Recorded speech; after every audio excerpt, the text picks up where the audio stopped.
The officer first tried to tase that suspect, but ultimately had to shoot him. This crime scene will be under investigation for the next few hours. You're going to see this wave crest over the sides, this water just continuing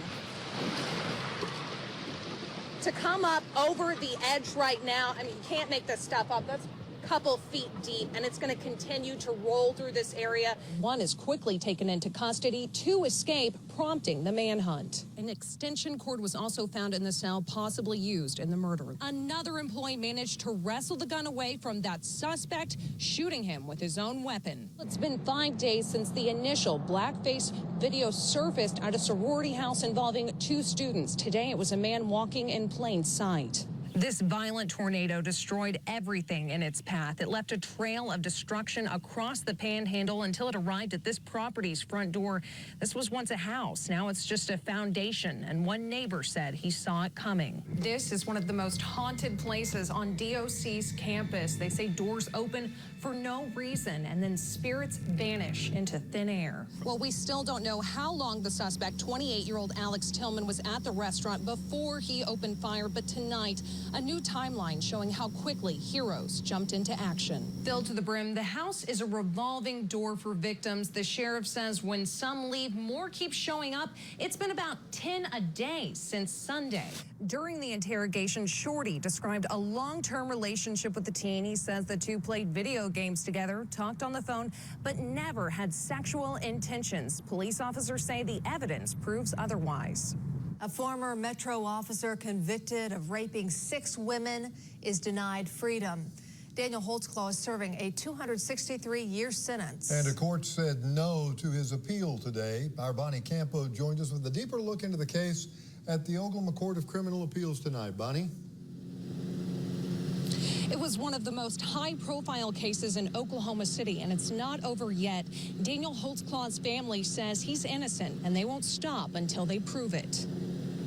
We'll go to post-conviction relief and go through the federal system and hopefully right this tremendous wrong that's occurred here in the Oklahoma judicial system. In 2014, multiple women came forward accusing the Oklahoma City officer of abusing his power to coerce them into sexual acts. While Daniel Holtzclaw was acquitted of 18 charges against him, he was found guilty on 18 others, involving 8 women. Today, we are actually celebrating them upholding justice against the rapist Daniel Holtzclaw. In 2017, an appeal was filed in the case. Now, years later, that appeal has been denied. Holtzclaw's family reports 7 points to the appeal, including incomplete gathering of DNA evidence, that Daniel had ineffective counsel, that proceedings around court were that of a circus atmosphere, and more.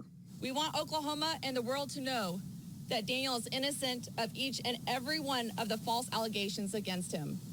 And we believe that all the powerful people directly involved in his wrongful conviction know it. Those who represent the victims say justice was upheld and 4 civil cases are pending. If he appeals again and the outcome is different, we would be ready. Just like every other organization in the community would be ready. We have published that 53-page opinion appeal on the News 9 app, as well as various news conferences. Bonnie Campo, Oklahoma's own News 9. There was police lights behind us, and I figured that if I don't jump out, he's going to kill me. A man wanted for beating and kidnapping his ex-girlfriend is arrested crossing the border. Yukon police say Adrian Vargas fled to Mexico last October. Investigators tell only our Bonnie Campo Vargas was captured illegally re-entering the U.S. Bonnie's live tonight from the U.S. Marshal's office. Bonnie. In February, the manhunt for Adrian Vargas came to a close. He is behind bars, but his alleged victim says that if he's ever released, she's afraid for her life.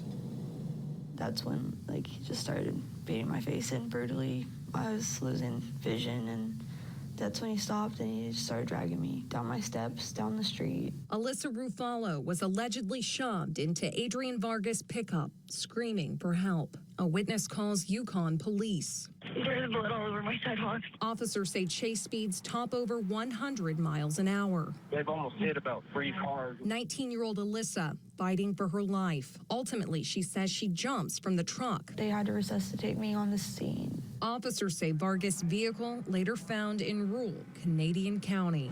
Oklahoma City helicopter, Air 1, K9, he's got a pretty good jump on the police officers and ends up getting away. Investigators say Vargas took a bus and made it to Mexico in just a few days. 4 months later, he's caught by a Texas officer. Either they received a tip or went out to check a subject, being Del Rio Police Department. Extradited back to Oklahoma, today a judge denied bond. But the family fears the hardest journey has just begun. Told her, like, if anybody ever interfered with his probation, that he would kill them. Vargas' probation stems from a 2017 domestic abuse strangulation case in Cleveland County. The family called officials to report erratic behavior by Vargas a week before the alleged attack. Alyssa says she's haunted by memories. I could look at my porch and get a flashback of the whole incident and just lose it and cry. If convicted, Vargas could spend his life in prison. From the federal courthouse, Bonnie Campo, Oklahoma's own News 9. 911, emergency. There's a bunch of gunfire in my house, and I'm playing with my brother. A 17-year-old boy calls 911 saying his brother shot their parents. Authorities plan to book 19-year-old Elijah Walker into the Oklahoma County Jail tonight. Let's go right out to Bonnie Campo. She's at the jail. And Bonnie, you spoke to some of the victims' loved ones tonight. Well, police say that Michael and Rachel Walker were gunned down inside of their home, shot multiple times. It's a loss felt throughout the state. How long ago were they shot? I believe about 10 minutes ago. And nobody wants to believe it. Talked to 20 or 30 people this morning, and nobody wants to believe it's real. Around 2:30 this morning, Edmond officers used their PA system on their patrol cars to talk the suspect, Eli Walker, out of the house. When they go in, they find Michael and Rachel Walker. Rachel is remembered for her radiant smile and sense of humor. And Mike, filling others' lives with music. You say drummer and you say Oklahoma City, and it's Mike Walker. I look up to him as a mentor. Wish I had more time to tell him that, but everybody did. His Facebook page covered in notes of appreciation. Michael played in a band called Drive. And I saw his wife just about a week and a half ago, and it's just unbelievable that they're not here anymore. Also at Life Church in Shawnee, and the list goes on. Truly instrumental in thousands of lives. He was just good to everybody, and if you're around him, you felt better. Many are in shock that he and Rachel won't be in all of those familiar places, and their children will now live without parents. And it's the tough part of we can distract ourselves for a little bit and everything seems okay, and then it'll pop back in your head, or you'll see a photo or you'll see a video and you think that's not ever going to happen again. It's unclear what led up to the shooting, and we're told the suspect is about to be booked in here at the Oklahoma County Jail. Bonnie Campo, Oklahoma's own News 9. Staff at the Department of Corrections in Oklahoma City says their building is haunted. You might be skeptical, but the guards tell our Bonnie Campo ghosts have roamed the halls for years. They've even chased them thinking an intruder was inside the building after hours. I thought it was going a little crazy, like maybe my eyes were just playing tricks on me. But again, when the same things happen to other people and it keeps reoccurring, not every day, every few months, you learn to live with it. Living with the unknown, Lieutenant Justin Tate and his guards patrol these halls each and every night. Sometimes when the clock nears the witching hour,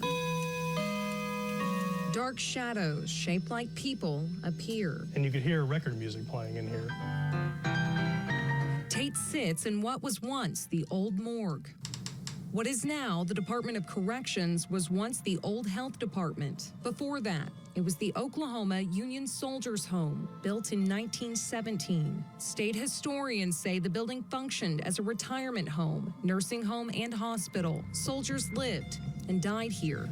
There's even a cemetery dedicated in their honor feet away on a nearby hilltop. I would accept that there are probably some things that I don't understand or have the answers to. We've had a lot of people who say they've seen a lot of different things. This is one of the most haunted places on DOC's campus. They say doors open for no reason and then spirits vanish into thin air. From all my officers that I've spoken to, they don't like that hallway either. We don't go down it with the lights off. The sightings have sent skeptics searching for specters. One time I heard somebody running down the hall upstairs, but when I went to go check, there was nobody else on the premises. And the paranormal even pouring from the bathroom sink. Another sergeant of mine, he deals with the faucets turning on in the middle of the night.